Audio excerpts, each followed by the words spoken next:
네, 안녕하세요. 우리 가족 여러분. 오늘 어제 못했던 미국 주식 공부하기 시작을 해보도록 하겠습니다.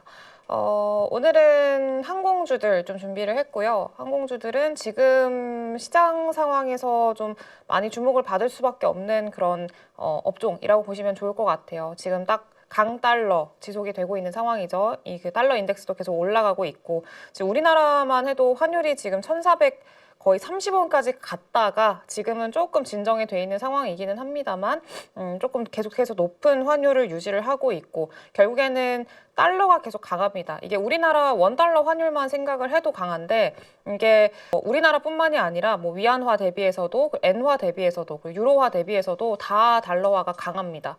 그래서 이거는 미국의 어떤 내부 정치권의 어떤 정권의 그 영향이라고도 볼 수 있을 것 같고요. 그런 구조적인 문제들 좀 있기 때문에, 문제가 아니죠. 구조적인 이유들이 좀 있기 때문에 달러 강세는 조금 진정은 될 수 있어도, 압박은 좀 완화될 수는 있어도 계속해서 좀 높은 수준을 유지할 거다라는 게 일반적인 전망입니다. 네, 그렇게 생각을 하고 있기도 하고요. 네, 그래서 그런 상황에서 항공주들은 좀 수혜를 받을 수 있다라고 좀 보시면 좋을 것 같습니다. 그래서 관련한 종목들 좀 가지고 왔고요. 델타 에어라인스, 그리고 델타 항공, 유나이티드 항공, 아메리칸 항공, 이렇게 기업들 3개 좀 가지고 왔고요. 보려고 합니다. 근데 투자 포인트가 대부분 다들 비슷해요. 근데 그런 것들은 좀 보려고 하고요. 강달러 기조가 장기화되고 있다라고 말씀을 드려놨죠. 그리고 앞으로도 더 계속 높은 수준을 유지할 걸로 지금 현재 예상을 하고 있습니다.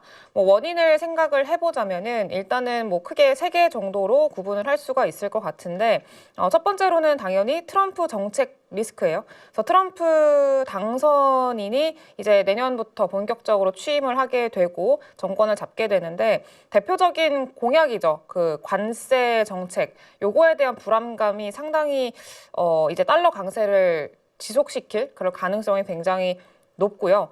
그리고 두 번째로는 미국 경제가 예외주의가 계속 강화되고 있는 현상들이 좀 보입니다. 그래서 미국 경제는 계속 좀 거의 승자 독식 형태로, 다른 국가들은 경제가 별로 좋지 않음에도 불구하고 이 미국 같은 경우에는 계속 혼자서만 경제가 좋은 호황인, 네, 그런 상태로 당분간은 좀 지속될 걸로 지금 현재 좀 예상을 하고 있습니다. 그래서 뭐 최근에 성장률 흐름을 본다고 하더라도 우리나라만 비교를 해도 우리나라는 내년에 계속 GDP 성장률 하향 조정되고 있고 낮추고 있는 상황인데, 미국 같은 경우에는 계속 올려잡고 있는 상황이잖아요. 네, 그래서 그런 좀 차별화 이런 것들이 계속 당분간은 지속이 될 걸로 좀 보고 있기 때문에, 그런 것들도 달러화를 강하게 만드는 주된 요인이라고 좀 생각을 할 수가 있겠죠. 그리고 세 번째로는 미국의 통화정책 기조의 불확실성입니다. 요거는 이제 지금 뭐 달러 인덱스가 계속 좀 강해지고 있다라는 것들을 보여주는 지표고요. 요거는 기조의 불확실성이라고 하는 거는 그 연준의 정책이 어떻게 흘러갈지, 속도 조절을 얼마나 할지, 금리 인하를 어떻게 진행을 할지에 대한 불확실성이 지금 좀 커지고 있는 상황이죠.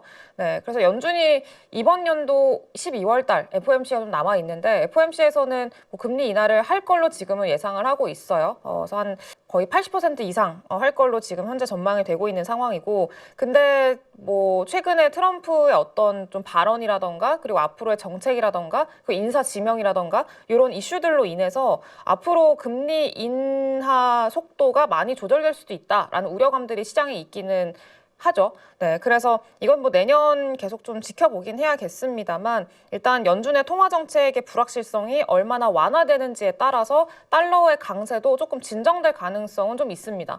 다만 불확실성이 여전히 잔존한다라는 점에서 달러화가 어느 정도 좀 하단이 지지되는 그런 모습들은 계속 보여질 걸로 보고 있어요. 그래서 이제 12월 달에는 또 점도표도 공개가 되죠. 그러니까 이거는 9월 달 점도표를 가지고 온 건데, 12월 달에는 연준의 정책이 어떻게 바뀔지, 그리고 트럼프 정권에서의 뭐 관세 정책이라던가 이런 것들을 반영해서 내년도에 어떤 점도표상의 변화가 있을지, 그거를 이번 12월 FOMC에서 좀 확인을 해야 될 것 같기는 합니다. 네, 그래서 점도표상의 포워드 가이던스에 따라서도 좀 눈높이가 추가로 조정될 가능성이 있기 때문에 이런 것들은 계속 좀 지켜볼 필요가 있을 것 같고요. 일단은 내년에는 한 3번 정도 금리 인하할 걸로 지금 이 점도표상으로는 예상이 되고 있는데, 그건 조금 시간이 지나봐야 봐야 될 것 같아요. 그래서 요거는 어느 정도 불확실성이 좀 존재하기 때문에 이런 이유들이 좀 생겼다라고 보시면 좋을 것 같고요. 그리고 추가적으로 달러를 대체할 수 있을 만한 좀 대안이 아직까지는 없는 것 같아요. 달러가 약해지려면 달러화를 좀 대체할 수 있을 만한 뭔가 통화가 있어야 되는데 아직까지는 그런 것들이 부재하죠. 지금의 어떤 트럼프 정권에서는 앞으로 이제 뭐 중국도 마찬가지로 중국이 가장 좀 크게 떠오르고 있는 상황이었었는데 중국 때리기를 좀 진행을 하고 있다 보니까 관세를 통해서 그러다 보니까 이 위안화가 당연히 좀 약해질 수밖에 없는 상황이고요. 그리고 중국은 앞으로도 계속 위안화를 낮출 겁니다. 이 수출을 위해서는. 네, 그래서 그런 기조가 계속 반복될 거다라는 것들을 생각을 하면은 강달러 기조가 좀 장기화될 걸로 예상을 해볼 수가 있겠죠. 네. 그래서 요거는 이제 그건데 헤지 펀드들이 8월 이후로 처음으로 미국 달러 강세에 좀 베팅을 하고 있다라는 그 그래프입니다. 그래서 최근에 이렇게 달러 강세에 좀 이제 베팅을 하고 있는 헤지 펀드들이 네, 그런 모습들이 좀 보이고 있다라는 내용입니다. 네, 그래서 뭐 국채 금리의 움직임과도 물론 관련이 있겠지만 네, 요거는 또 최근의 흐름들을 반영하는 그런 지표라고 보시면 좋을 것 같고요. 그럼 이런 강달러 상황들이 왜 미국의 항공 기업들한테 수혜를 주냐? 크게 세 가지로 좀 구분을 할 수가 있을 것 같습니다. 첫 번째로는 비용 절감 효과라고 일단 써놨는데 우리 유류비 계속 좀 감소하고 있는 것도 하나의 원인으로 좀 체크를 해볼 수가 있어요. 유가 하락하고 있는 거. 어차피 에너지 가격은 계속 하락할 수밖에 없고 그리고 이건 앞서서 얘기를 했었어야 되는데 유가 하락은 구조적으로 이루어질 수밖에 없습니다. 이것도 마찬가지로 트럼프 정권과 함께 연계가 되는 건데 이 트럼프의 가장 큰 공약 문구가 있었잖아요. 드릴 베이비 드릴. 계속해서 이 전통 에너지, 뭐 석유라던가 그리고 천연가스 요 생산량을 늘려서 에너지 가격을 낮추겠다는 정책을 계속 고수를 하고 있는 사람이죠. 네, 그래서 이제 정권을 잡게 되면은 그때부터 본격적으로 또 추가적으로 그 유가가 이제 더 떨어질 수도 있다. 그리고 낮은 안정화된 유가의 가격이 유지될 수도 있다라는 그런 기대감들이 현재 높은 상황입니다. 네, 근데 어쨌든 지금 비용 절감 효과, 연료 비용 효과라고 보시면 될 것 같은데 항공산업의 주 비용 중에 하나가 항공연료예요. 항공연료가 영업비용의 거의 한 20% 정도 델타항공 같은 경우에는 그렇게 좀 차지를 하고 있기 때문에 항공연료 비용을 좀 줄이는 게 굉장히 중요한데 이 항공연료는 뭐 우리나라도 마찬가지지만 다 달러로 이제 결제가 되죠.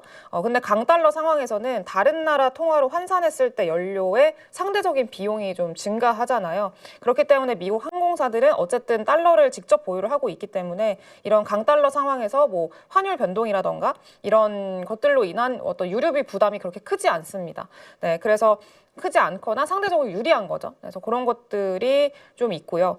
그리고 두 번째로는 국제선 수익이 증가한다라는 내용인데 그러니까 해외 매출이 늘어나는 효과가 있다라는 거예요. 그래서 그 항공사들이 국제선 티켓을 판매하잖아요. 그러면 해외 고객으로부터 달러가 아니라 그 다른 통화, 뭐 유로라던가 뭐 원화도 될 수 있을 거고 엔화도 될 수 있을 거고 다른 통화로 수익을 내죠. 근데 이런 강달러 상황에서는 어쨌든 이런 해외에서 벌어들인 통화를 달러로 환전할 때 이 환차익을 얻을 수가 있기 때문에 그런 효과를 볼 수 있다라는 거 두 번째고요. 그리고 마지막으로는 그 운영비 경쟁 우위인데 이것도 앞에 이 연료 부담이랑 좀 비슷한 결이긴 합니다만 강달러 상황에서는 운영비 그러니까 뭐 연료나 부품 조달비 이런 것들이 더 해외 항공사들은 더 비싸게 지불을 해야 되죠. 근데 미국 항공사들은 상대적으로 낮게 이런 비용 구조를 유지할 수 있기 때문에 이런 것들이 좀 긍정적이다라고 보시면 될 것 같습니다. 마지막으로는 미국의 소비자 심리가 견고하다라는 거. 네, 지금 어제 발표가 된 건데 미국의 미시간 소비자 심리 지수가 발표가 됐어요. 보면은 예측치를 좀 상회하는 그런 결과를 이번에 내놨고요. 그래서 최근에는 심리가 좀 지속적으로 올라오는 이런 모습들을 나타내고 있어서 여전히 미국의 소비자 심리가 견고하고 뭐 여행이라던가 이런 수요들이 충분히 늘어날 수 있을 만한 구간에 있다라는 것들을 좀 반증하는 것도 항공사들의 수요를 기대하게 하는 그런 요인이라고 보시면 될 것 같습니다. 그래서 가장 대표적인 기업은 델타 에어라인스고요. 델타 항공은 시총도 가장 크고 미국의 1등 기업입니다. 네, 글로벌 미국뿐만이 아니라 글로벌 1등 기업이기도 하죠. 1등 규모의 항공사고요. 뭐 국제 여객, 국내 여객, 화물 이런 사업들 다 영위를 하고 있어요. 그리고 이 델타 항공이 지금 최근에 뭐 주가 흐름도 상당히 좋았었는데 이렇게 좋은 어떤 주가 추세를 유지하고 있는 이유는 미국의 항공 트래픽이 여전히 높은 수준을 유지를 하고 있다라는 점들이 가장 크게 좀 반영이 되고 있습니다. 이거는 뭐 델타 델타뿐만이 아니라 이후에도 설명드릴 뭐 아메리칸이라던가 그리고 유나이티드 이런 항공들도 마찬가지로 적용되는 내용이긴 한데 미국의 국내선이랑 국제선 승객 이 지속적으로 늘어나고 있는 그런 추세이기도 하고요. 그리고 이렇게 미국의 강한 소비 심리 지수가 유지가 된다라는 거를 감안을 했을 때 4분기 여객 트래픽도 국제선 기준으로 했을 때 전년 대비 10% 이상 증가할 수 있을 거라고 현재 좀 전망이 되고 있는 상황입니다. 네, 그래서 이런 것들도 4분기 실적에 대한 기대를 가질 수 있게 하는 그런 내용이라고 보시면 좋을 것 같고요. 그래서 이런 것들을 기반으로 해서 이 델타가 3분기에 실적을 좀 괜찮게 발표를 했거든요. 그러면서 4분기 가이던스를 제시를 했는데 4분기에 영업 실적이랑 매출이 분기 기준으로 역대 최대치를 찍을 거다라고 가이던스를 제시를 했고요. 그리고 영업이익률도 11에서 13%까지 올려 잡았습니다. 그래서 이런 것들이 지금 기대감을 좀 불러일으키는 내용이라고 보시면 좋을 것 같고요. 그리고 유류비 하락이나 이런 것들은 앞서서 말씀드렸으니까 패스하고, 그리고 프리미엄 좌석 판매 비중이 늘어나고 있습니다. 그러니까 비싼 좌석을 좀 많이 판매를 하고 있다는 거죠. 22년 기준으로 했을 때 45% 비중이었었는데 48%까지 지금 현재 올라왔어요. 그래서 내년에는 더 이런 추세로 봤을 때는 늘어날 걸로 예상을 하고 있어서 수익성도 더 좋아질 거다라고 기대를 하고 있는 기업 중에 하나입니다. 그래서 그렇게 좀 보시면 좋을 것 같고요. 내년의 실적에 대한 기대감이 더 높은 그런 기업 중에 하나예요. 네, 그래서 델타는 그렇게 보시면 좋을 것 같고, 최근에 뭐 투자 의견도 상향 조정되는 모습들, 그리고 목표 주가도 큰 폭으로 좀 올려잡는 모습들 좀 많이 보이죠. 네, 그래서 대부분의 그 IB 쪽에서도 바이 그리고 스트롱 바이 의견이 좀 가장 많습니다. 네, 그리고 다음은 유나이티드 에어라인스인데, 유나이티드도 마찬가지로 최근에 주가 흐름 좀 비슷하죠. 네, 이것도 마찬가지로 여객이랑 화물 운송 서비스 제공을 하고 있는 그런 기업이고요. 최근에는 보잉 항공기 인도 지연 이슈가 좀 있었는데, 보잉이 이제 그 파업 때문에 정상적으로 신규 항공기를 납품을 하지를 못하는 상황이었어요. 그래서 같이 좀 부각을 받았었는데 이번에 파업이 좀 종료가 되면서 신규 항공기 이제 인도를 받을 수 있게 됐습니다. 네, 그러면서 인도 지연 이슈가 좀 완화가 됐다, 이렇게 보시면 될 것 같고요. 그리고 3월 달에 그 FAA로부터 안전 문제가 좀 있어서 조사를 받았어요. 네, 이거는 뭐 앞으로의 어떤 좀 부담으로 작용을 할 수는 있겠습니다만, 요거는 그래도 뭐 좀 계속 지켜는 보되 그렇게 크게 지금은 주가상으로는 영향을 주지 않는 것 같고요. 그리고 중요한 건 10월 달에 자사주 매입을 좀 발표를 했습니다. 지금 이후에 볼 아메리칸도 마찬가지긴 한데 주주 환원책을 좀 발표를 하고 있어요. 이거는 코로나 이후로 좀 이 항공업계가 많이 위축이 됐었잖아요. 많이 위축이 되고 나서 이후에 좀 정상적으로 운영을 진행을 하게 되면서 본격적으로 조금 이제 주주 환원도 진행을 하는 그런 모습들이 나타납니다. 그래서 15억 달러 규모의 자사주 매입 프로그램을 이번에 발표를 했습니다. 네, 그러면서 10월 달에 그거 발표를 하면서 주가가 좀 많이 오르는 이런 모습들도 좀 보여줬죠.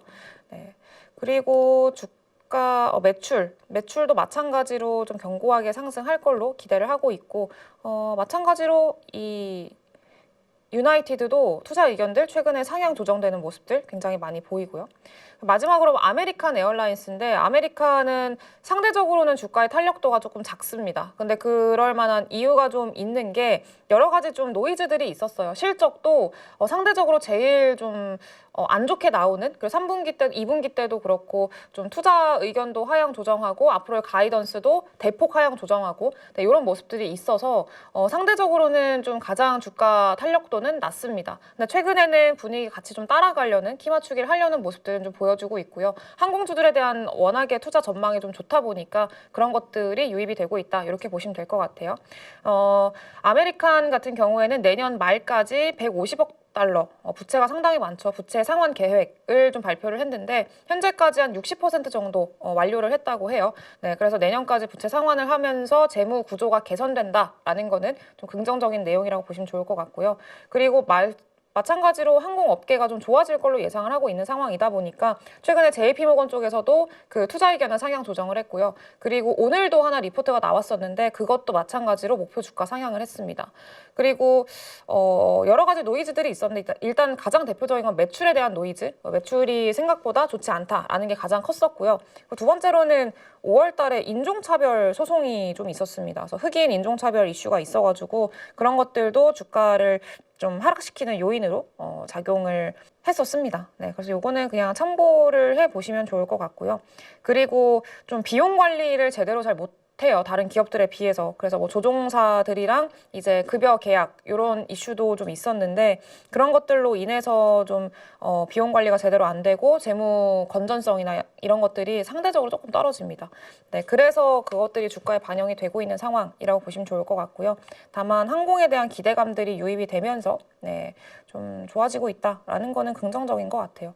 네, 그래서 그거는 보시면 될 것 같고 결국에는 지금은 유나이티드 그리고 델타 쪽으로 거의 대부분의 어떤 수급이나 기대감들이 집중이 되고 있어서 항공주들은 델타랑 그리고 유나이티드 쪽으로만 좀 눈을 돌려서 집중해서 보시는 게 좋지 않을까 좀 그렇게 생각을 하고 있습니다. 네, 그래서 오늘은 항공주들 조금 봤고요. 관련해서 궁금한 사항 있으시면 언제든 뭐 질문 주시고요. 네, 저는 다음 미국 주식 또 공부하기로 돌아오도록 하겠습니다. 네, 감사합니다.